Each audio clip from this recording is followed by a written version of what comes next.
के हैं। हम भी सर पे कफन बांध करके आए हैं।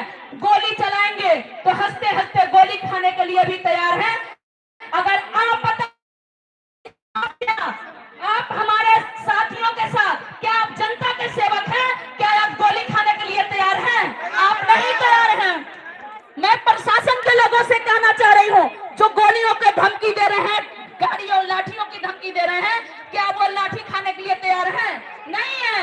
लेकिन हम तैयार हैं। हम उनके सामने कह रहे हैं कि अगर आप में दम है तो हमसे बात करो, हमारे घर पे वार मत करो। साथियों, अभी आपने देखा माननीय सरोज कुमार निराला जी के घर पे पुलिस जाकर के बात कर रही है, महिलाओं को फोन छीन लिया, वहां अभद्रता कर रही है। एक तरह से तो पुलिस कहूं, अभी तक तो मेरे दिल में इज्जत बनी है। लेकिन मैं क्या समझूं, वो पुलिस के वर्दी में वो गुंडे थे या कौन लोग थे जो हमारे घर पे हमारे माँ बहनों के साथ जाकर के हमारा फोन छीने हैं? ये कौन लोग थे?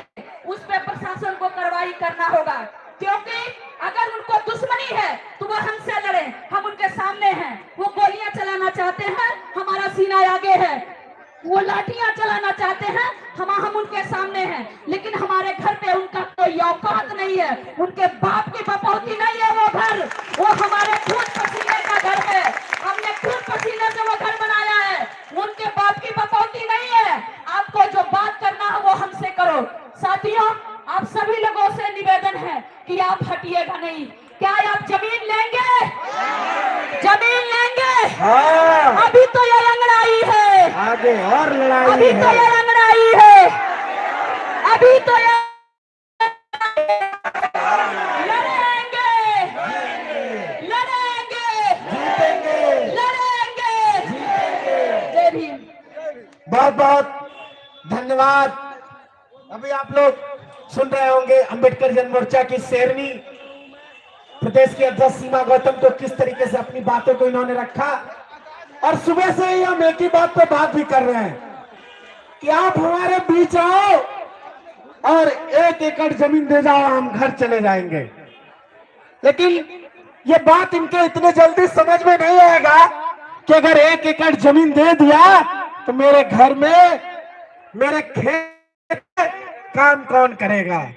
अगर हमने इनको जमीन दे दिया तो हमारी गुलामी कौन करेगा?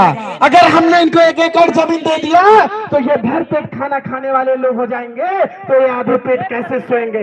ये इनके विचार है, इनकी मानसिकता है। इसलिए हमारे बीच अभी तक कोई बड़ा अफसर नहीं आया, हमारे बीच अभी मुख्यमंत्री से लेटर नहीं आया। अगर मैं सरकार से कह रहा हूं कि अगर मुझे आप 1 एकड़ जमीन दे देंगे तो क्या एक घर में 2 लोग रहते हैं तो पूरे 1 एकड़ का अनाज खा लेंगे क्या? आप लोग बताइए, 1 एकड़ में जितना अनाज उगी उस सब अनाज खा ले भगवान? नहीं ना।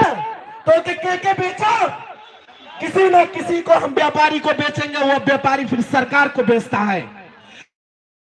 ले आते हैं अपने ही गेहूं को हम दूना रेट में खरीद के लाते हैं। लेकिन ये लड़ाई जो है, ऐसा नहीं है कि हम 1 एकड़ जमीन की जो लड़ाई कर रहे हैं, ये हमारी पर्सनल लड़ाई है, ये समाज की लड़ाई है। और इसमें सरकार को खुद बढ़ चढ़ करके हिस्सा लेना चाहिए ताकि पूरे देश का फायदा हो।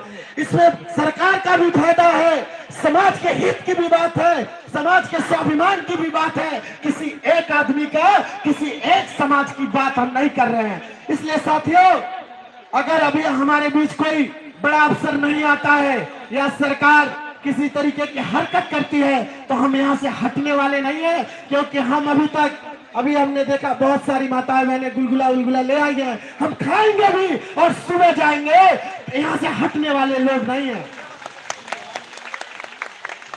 साथियों,